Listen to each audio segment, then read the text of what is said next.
नमस्कार, स्वागत है आप सभी का जनसत्य न्यूज पर। मैं हूं आपके साथ अनु सिंह। देश में कोरोना के आंकड़े बढ़ते जा रहे हैं, जहां देश में सबसे ज्यादा 83,000 से ज्यादा केसेस एक दिन में सामने आने का रिकॉर्ड बना है। जिसके बाद अब सवाल ये खड़ा हो रहा है कि 5 महीने के बाद भी हम अपने देश में कोरोना पर कितने हद तक लगाम लगाने में कामयाब रहे हैं। और साथ ही देश की राजधानी दिल्ली, जहां एक बार ऐसा लगा कि कोरोना पर काबू पा लिया गया है, लेकिन एक बार फिर से जहां दिल्ली में 600 केसेस आ रहे थे पर डे, अब दोबारा से स्पाइक है 2000 से ज्यादा का। अब सवाल ये उठता है कि क्या दिल्ली में कोरोना की सेकेंड वेव आ चुकी है। देश और राजधानी दिल्ली में बढ़ते कोरोना के केस पर बात करने के लिए और उस पर ज्यादा जानकारी हासिल आज हम करेंगे। हमारे साथ मौजूद है इसके लिए प्रोफेसर डॉक्टर एम वली, जो कि फॉर्मर फिजिशियन है to the president of India, senior consultant है department of medicine, sir Gangaram अस्पताल, न्यू दिल्ली से। सर, आपका सबसे पहले स्वागत है जनसत्य न्यूज पर। डॉक्टर वली, इससे पहले भी आप हमारे साथ कई बार जुड़े और आपने अलग अलग फेजेस में हमें कोरोना के बारे में जानकारी दी है। लेकिन सबसे पहले अगर मैं देश की राजधानी दिल्ली की बात करूं, जहां पर एक समय पर 613 केस पहुंच गए थे, इतना काबू पा लिया गया था, लेकिन फिर से अब 2000 से ज्यादा केसेस है। क्या दिल्ली में कोरोना संक्रमण की सेकेंड वेव आ चुकी है? देखिए अनु, ये बहुत ही शर्मनाक बात है कि इतने बड़े अचीवमेंट के बाद, और सेम अचीवमेंट धारावी में हुआ था जी। धारावी बहुत मुश्किल स्पॉट था, दिल्ली से बहुत ज्यादा मुश्किल स्पॉट था। वी कैन डू इट, हम कर सके। और पूरी दुनिया ने उसको देखा। WHO तक में ये बात चली गई कि धारावी जैसे स्लम को हमने कंटेन कर दिया, लेकिन इसके बाद जो हमने बेकाबू हो गए हैं, और आपे से बाहर मैं कहता हूँ इसको, यूपी की भाषा में कहते भी हैं, आपे से बाहर जो हो गए हैं, और ये कहीं भी हो सकता है। देखिए, मैं रात न्यूज सुनी मैंने 2 दिन पहले, और रात तो मेरा दिल दहल गया। न्यूजीलैंड में 2 केस रह गए थे पिछले हफ्ते, और उन्होंने सब खोल दिया। रात उनके यहाँ 2000 केसेस अनाउंस कर दिए, सब बंद हो गए जी। ऐसी विजिलेंट कम आबादी वाला देश भी इसका शिकार हो सकता है। तो ये वायरस का बिहेवियर है। ये वायरस से बचने का तरीका मोदी जी ने 3-3 बार हाथ जोड़ के बता दिया, WHO ने बता दिया, मैंने आपको बता दिया, सबने बता दिया। और पिछले एक्सपीरियंसेस जो हैं हमारे कोरोना वायरस जैसे वायरसेस के, bird flu, swine flu, corona, जी, उन्होंने बता दिया। मैं अभी, मेरे पास साध्वी प्रज्ञा जी आई थी, तो उनके सामने मैंने मास्क उतारा था। मैं ये 3 मास्क लगा के बैठा हुआ था, अनु जी। हाँ जी। उन्होंने मुझसे पूछा कि आपने 3 मास्क क्यों लगा रखे हैं। मैंने कहा भैया, एक तो मास्क ये वाला होता है अंदर से जो बाहर मेरा संक्रमण नहीं आने देता है, और दूसरा ये N95 होता है जो बाहर के अंदर नहीं आने देता संक्रमण। इसके बीच में मैंने एक और मास्क लगाया हुआ है, ये मेरा बफर मास्क है। खैर, मैं सबसे नहीं कह रहा 3 लगाओ, 2 भी लगा सकते हो जी। तो जब तक हम नाक को, मुंह को, आंखों को कवर नहीं करेंगे, ये वायरस हवा में तैर रहा है जी। अब बात आगे बढ़ चुकी है। ये वायरस अब 2 मीटर के अलावा भी है, तो ये हवा में तैर रहा है। बिल्कुल। और हवा में जब ये तैर रहा है तो ये पर्दा है, ये निषेधाज्ञा है, लक्ष्मण रेखा। आपको याद होगा, प्रधानमंत्री जी ने शुरू में अपने पहले भाषण में कहा था, बहुत पॉपुलर हुआ था लक्ष्मण रेखा। तो वो लक्ष्मण रेखा अभी भी खींची हुई है। उस रेखा को ये मास्क के शक्ल में हमको लगा के रखना है। देखिए, दोबारा संक्रमण। जी डॉक्टर वली, आपने बहुत सही बात कही कि वो लक्ष्मण रेखा हमें उसे अभी तक भी फॉलो करना है, लेकिन कई लोग हैं जो कि इसे फॉलो नहीं कर रहे हैं। और प्रिसाइजली अगर मैं दिल्ली की ही बात करूं तो कुछ आंकड़े हैं जो कि इसकी बानगी करते हैं। डॉक्टर वली, दिल्ली पुलिस ने पिछले कुछ समय में 1.9 लाख लोगों पर जुर्माना लगाया है मास्क ना पहनने पर। तो आपको लगता है कि एक लंबे लॉकडाउन के बाद अब लोग इससे उब गए हैं, और ना तो लोग सोशल डिस्टेंसिंग का पालन कर रहे हैं, ना ही मास्क लगाने को लेकर सीरियस है। और जैसा कि दिल्ली पुलिस ने 1.9 लाख लोगों पर जुर्माना लगाया है, तो ये इससे लगता है कि लोग अब उतने सीरियस नहीं है, इस वजह से दिल्ली में अब केसेस बढ़ रहे हैं। देखिए, ऊबने की तो कोई बात ही नहीं है। जिंदगी से कोई ऊबता नहीं है। जिंदा रहने के लिए हम सारा काम करते हैं, कमाते हैं, मुसीबत उठाते हैं, मुशक्कत उठाते हैं, कड़वी कसैली झेलते हैं। जिंदा रहने के लिए अगर मुझे मास्क लगाने से मेरी जिंदगी बच रही है, तो उबने वाली तो बात ही नहीं है, कहीं से भी उबना नहीं है। और मेरे को बिल्कुल सांस पूरा आ रहा है, और मैं आपको भी अपना सेचुरेशन भी दिखा सकता हूँ, मेरा सेचुरेशन भी बहुत अच्छा आ रहा है। तो ये ऐसा कुछ नहीं है कि आप अगर मास्क लगा लेंगे तो आपका कोई सांस लेने में प्रॉब्लम होगी, ये साइकोलॉजिकल होता है। देखिए, हम टॉयलेट जाते हैं, टॉयलेट का कमरा बहुत छोटा होता है और बेडरूम बहुत बड़ा होता है।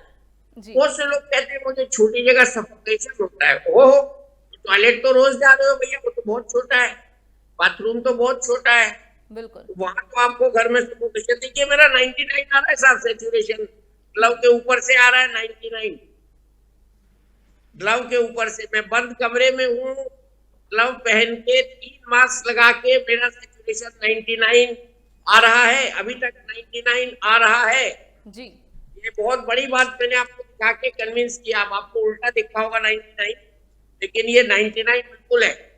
हाँ।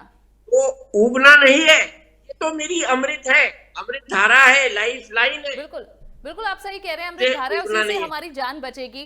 डॉक्टर वली, ये बताइए फिर आखिर क्या वजह है, किन कारणों से दिल्ली में अब केसेस बढ़ रहे हैं?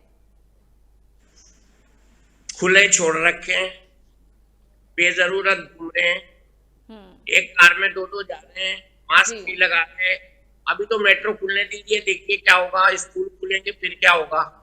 मैं लोगों से ये कह रहा हूँ कि कोरोना हवा में है, तो आप मास्क लगा दो। मेरे को कल मेरी डॉक्टर असिस्टेंट है, उसने आर्मेनिया एक देश है बहुत साफ सुथरा, उसने बताया कि वहां पे स्कूल खुले पहले दिन कोई बच्चा मास्क लगा के नहीं गया। क्या हो रहा है भाई? लोग नाराज हो जाएंगे अगर मैं कहूं कि बड़े बड़े लोग नहीं लगा रहे मास्क।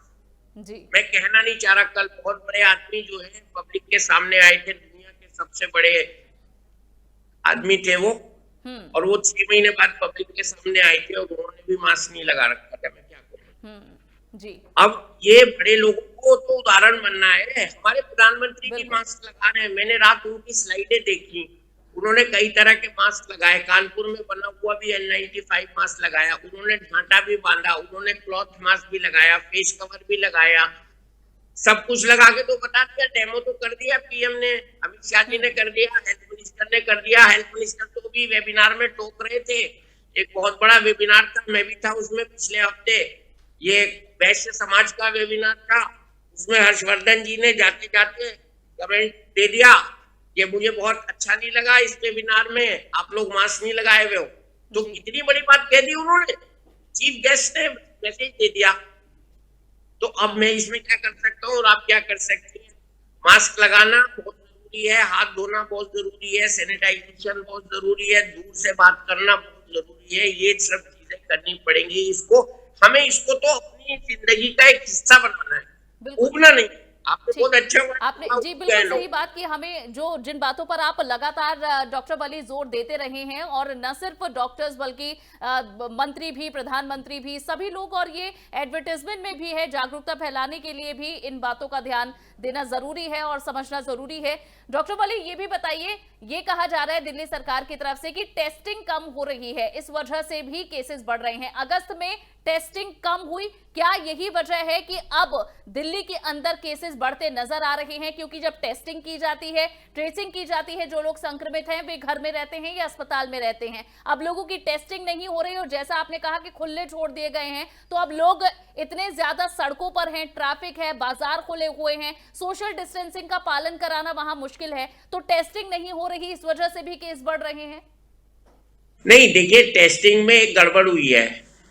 70% पॉजिटिविटी रेट है आरटीपीसीआर की जी, और 50 से 60% पॉजिटिविटी रेट है एंटीजन टेस्ट की।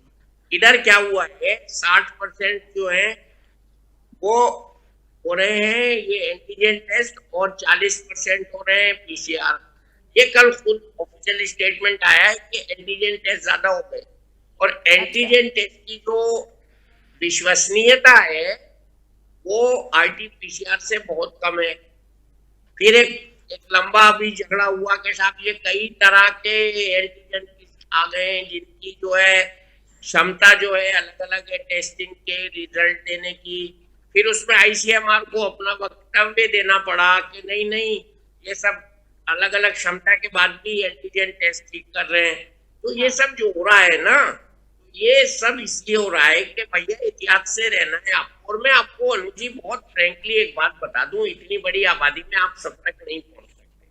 हमको खुद अपना डॉक्टर बनना पड़ेगा, हमको खुद अपना दिल्ली में केजरीवाल बनना पड़ेगा, हमको खुद अपना गृह मंत्री बनना पड़ेगा, हमको खुद अपना जो है वॉचमैन बनना पड़ेगा, चौकीदार बनना पड़ेगा। बिल्कुल। तो हम अगर जब तक खुद की चौकीदारी नहीं करेंगे, करीब से जाके लोगों से बात करेंगे। अभी बहुत बड़ी वो आई थी मुझसे मिलने, प्रज्ञा जी, तो उन्होंने मास्क लगा रखा था, तो उन्होंने बात करते समय हटाया, मैंने कहा नहीं आप मास्क लगा लीजिए, मैंने बगैर मास्क के बैठ रहा आपके साथ, बाद में मिलेंगे देखा जाएगा। तो हमको सबको एक दूसरे को प्रेरित भी तो करना है ना। घर में बच्चे हैं, अमेरिका का एक बहुत बड़ा साइंटिस्ट था, मैंने करीब 2 हफ्ते पहले उसका वीडियो सुना था, उसका वो था 1-to-1 टॉक एक बहुत बड़े डॉक्टर से, अमेरिका के लिए था। तो उसने कहीं एक सवाल बीच में आया कि आप मास्क कब पहनते हैं, उसने कहा मैं पूरे दिन मास्क पहनता हूँ, सिर्फ जब बेडरूम के अंदर जाता हूँ तब मास्क उतारता हूँ। ये उसका जवाब है। इतने बड़े 80 साल का साइंटिस्ट है, लेकिन वो 80 साल इसीलिए जिंदा रहा होगा ना कि उसने अपना अनुशासित जीवन बिताया होगा जी। आज 40-40 साल के बच्चे आईसीयू में पड़े हुए, क्यों पड़े हुए? अभी बता रहे थे दूसरे टीवी चैनल पे कि बहुत सी मौतें हो रही हैं। डेक्सामेथासोन के बारे में बोला जा रहा है कि लाइफ सेवर है। WHO कई बार आता है, बताता है नई चीजें, पुरानी चीजों को नहीं करके बताता है, कभी नई चीजों को मना कर देता है, कभी बताता है। हमें किसी की नहीं सुननी, हमें अपने अंतःकरण की सुननी है, अंतर में जो मन है वो सुनना है। मन की आवाज ये होनी चाहिए कि जब बाहर दुश्मन बैठा है तो उससे मुझे बचाव करना है कि नहीं करना है। बिल्कुल, और अपना बचाव करेंगे। डॉक्टर वली, जैसा आप कह रहे हैं कि हमें खुद अपना चौकीदार बनना है, अपनी रक्षा करनी है, हम सुरक्षित तो बाहर भी लोग सुरक्षित। मैं और आगे बढ़ूंगी। डॉक्टर वली, जो कहा जा रहा है, मैं सबसे पहले यही जानना चाहती हूँ कि दिल्ली में केसेस बढ़ने के कारण क्या है, जिसके मैं उठा रही हूं इस मुद्दे को और आप बहुत अच्छा उस पर एक्सप्लेनेशन दे रहे हैं। यह भी कहा जा रहा है कि दिल्ली में अब बाहरी मरीजों की तादाद बढ़ गई है, इस वजह से दिल्ली में केसेस ज्यादा आ रहे हैं। 50 से 80% बाहरी लोग दिल्ली में इस वक्त आ रहे हैं इलाज कराने के लिए, इस वजह से दिल्ली में कोरोना के केसेस बढ़ रहे हैं। क्या ये सही है? सही तो है, लेकिन वो तो टेस्ट करा के आ रहे हैं ना, दिल्ली में थोड़ी टेस्ट हुआ उनका। अगर आप मेरे पॉइंट ऑफ व्यू से ये बात इसमें ऐड कर देंगी तो ये थोड़ा डाइल्यूट हो जाएगा एक्सप्लेनेशन। मुझको ये नहीं कहना कि किसी की गलती नहीं, हम बता रहे हैं गलती तो वायरस की है, चाइना की है जिसने छोड़ा है। मैं फिर कह रहा हूँ, तो हम बिल्कुल सफर कर रहे हैं, हम भुक्तभोगी हैं, हम भुक्तभोगी से भुक्त योगी बन सकते हैं अगर हम मास्क लगा लें। हमें इस वक्त किसी की शिकायत नहीं करनी। अरे देखो जहाज खड़े भाई, करोड़ों जहाज पूरी दुनिया में खड़े हैं, क्या हो रहा है? रेलें खड़ी हैं भाई, मेट्रो खड़ी है, अभी चलेगी 7 तारीख से 7 बजे से। तो ये जो हुआ इतना बड़ा नुकसान, क्या हम और बड़ा नुकसान चाहते हैं क्या? ये जो गणित है ना इसका, टेस्टिंग का और केसेस का, ये गणित से ज्यादा मैंने अच्छी बात बता दी कि ये मान के चलिए मेरा दुश्मन हवा में घूम रहा है, उससे मुझे नाक बंद करके बचना है। क्या मुश्किल है इसमें बचने में? और कौन सा इसमें स्टैटिस्टिक्स चाहिए हमें? स्टैटिस्टिक्स रोज बदलेगी, हर जगह की स्टैटिस्टिक्स जो है वो अलग अलग होगी, हमको उसको नहीं देखना। अगर केसेस कम होंगे तो खुश नहीं होना, और बढ़ेंगे तो दुखी भी नहीं होना, हमको सावधान रहना जी। ये है बड़ी बात। और ये स्टैटिस्टिक्स आती है, ये अगले दिन आती है। और इसमें एक चीज और बता दूं, ये 14 दिन इसका इंक्यूबेशन पीरियड होता है। ये कल जो लोग बाहर घूम के आए उनकी कल की गिनती में नहीं आएंगे, वो 15 दिन बाद आएंगे गिनती में। ये जो कल गिनती में आएंगे 15 दिन पहले लापरवाही करके आए होंगे। हाँ। ये भी है इसमें एक फलसफा, फिलोसफी। तो ये जो सब बातें मैं बता रहा हूँ ये बिल्कुल प्रैक्टिकल बातें हैं, ये हर एक के समझ में आने वाली बातें हैं। जो सुन रहे हैं उनको समझना चाहिए कि ये पागल डॉक्टर क्यों ये लगा के बैठा हुआ है 3 दिन, क्यों? ये बचाव के लिए तो है क्या? मेरी तो कोई मुश्किल है, मैंने आपको सैचुरेशन दिखा दिया, 99 आ रहा है जी, नो प्रॉब्लम जी। डॉक्टर, और मैं अब आपको एक बहुत अच्छी बात बताऊं। हम जानते हैं डॉक्टर वली, लेकिन ये बताइए कि चाइना, इटली और स्पेन, यहाँ भी हमने सेकेंड वेव ऑफ कोरोना देखी थी। अब दिल्ली के अंदर, देश की राजधानी दिल्ली के अंदर भी ये दूसरी लहर दिख रही है। किस तरह से ये अलग होती है पहले केसेस से और पहली लहर से, और कैसे इससे बचा जा सकता है कि जो हमने पहले तरीके अपनाए, क्या वही सेम तरीके अपनाने होंगे? मैं ये ज्यादा सेकंड लहर के फेवर में नहीं हूँ, क्योंकि सेकंड लहर नहीं होती। अभी तो हम फर्स्ट लहर के ही पीक पे थे, वो पीक से नीचे जा रहे थे, वो पीक नीचे जाते जाते रुक गया, इसलिए इसको हम सेकंड वेव नहीं टेक्निकली कहना चाहिए। सेकंड वेव नहीं है ये, लोग अपनी अपनी बातें करने लगते हैं। सेकंड वेव डराने के लिए कहो तो ठीक है, लेकिन ये सेकंड वेव साइंटिफिकली नहीं है। सेकंड वेव में ऑर्गेनिज्म बदलता है, अपना म्यूटेशन होता है, एक बार आबादी जो है प्लेटू करती है, प्लेटू का मतलब नीचे गिरती है फिर बढ़ती है, ऐसा कुछ नहीं है। अभी तो हमारा कर्व पीक पे गया था और फिर से वो पीक चौड़ी हो गई, उसका शिखर जो है पहाड़ का चौड़ा हो गया। तो ये पीकिंग के ही स्टेज पे थे, कम होने लगे थे, we were very happy. Delhi की बात कर रहे हैं जैसे, लेकिन और जो दूसरी स्टेट्स है, हमारा देश कई स्टेट्स में बटा हुआ है, वी कांट कंपेयर दिल्ली का डाटा विद बिहार। सो इस तरह से हम कंपेयर नहीं कर सकते हैं, इसलिए हमको ये कहना है कि हम एहतियात करें और इन फाइन चीजों में नहीं पड़े। एक साइंटिस्ट है बॉम्बे, उन्होंने कल कह दिया है, मैं उनको कोट कर रहा हूँ, जो जसलोक हॉस्पिटल के डॉक्टर हैं, उन्होंने कह दिया है कि ये पीकिंग नहीं है सेकंड। असल बात जो समझानी है वो ये है कि ये हमको कोरोना को अगर खत्म करना है तो हमको बैरियर क्रिएट करना पड़ेगा। बस जैसे मेरी आपसे बात हो रही है, इंटरनेट अभी बंद हो जाए, हम दोनों बिल्कुल गायब हो जाएंगे स्क्रीन से। तो यही तो मास्क कर रहा है। मास्क क्या कर रहा है? पर्दा डाल रहा है नाक के और मुंह के बीच में और हवा के बीच में, तो रोक रहा है कोरोना को। इतनी सी बात समझ लेनी चाहिए। और मास्क का एहतमाम, मास्क का जो रेगुलर यूज है वो बहुत जरूरी है, और मास्क का इस्तेमाल बहुत जरूरी है, और इन फाइन चीजों में नहीं पड़ना है। कोरोना का जो सेकंड पीक है वो भगवान करे, खुदा करे ना आए, वो बहुत खतरनाक होगा। और अभी जो है हमको प्रोफाइलैक्सिस भी लेनी है डॉक्टर के मशवरे से, एक एक घर में कई। अब मैं एक बहुत काम की बात बताने जा रहा हूँ, वो ये है कि अपने सिम्टम से पहले, टेस्ट में पॉजिटिव होने से पहले सीटी स्कैन में ये कोरोना दिख जाता है अर्ली स्टेज। अच्छा। तो अगर पेशेंट अफोर्ड कर सके तो सीटी करा ले। सीटी में इसकी चेंजेस पहले से दिख जाती हैं, और जब बुखार वगैरह आता है, वो वायरीमिया वाला फेज आता है, उसके बाद इम्यूनोजेनिक फेज आता है, तब तक बात बहुत आगे बढ़ जाती है। तो मेरा सबसे ये प्रार्थना है कि अगर पैसे देके आप वो वाला टेस्ट करा रहे हैं, महंगा वाला, तो आप उसका वो भी करा लें साथ में, अपना सीटी स्कैन। और मैंने बहुत से घरों में देखा है कि चारों लोगों को हो गया। अगर 4 लोग हैं घर में तो हुआ है और कोई सिम्टम नहीं है। तो मैं कल से ये बात कह रहा हूँ कि कोरोना का पहला लक्षण ये है कि इसका कोई लक्षण नहीं होता।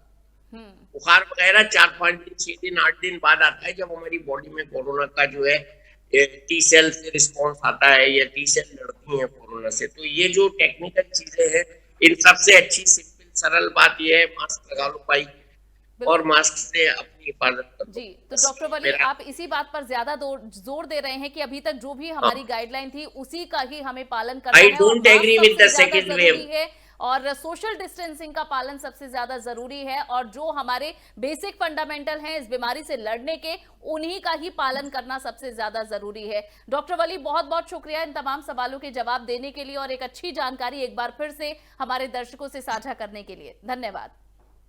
आपका धन्यवाद, थैंक यू।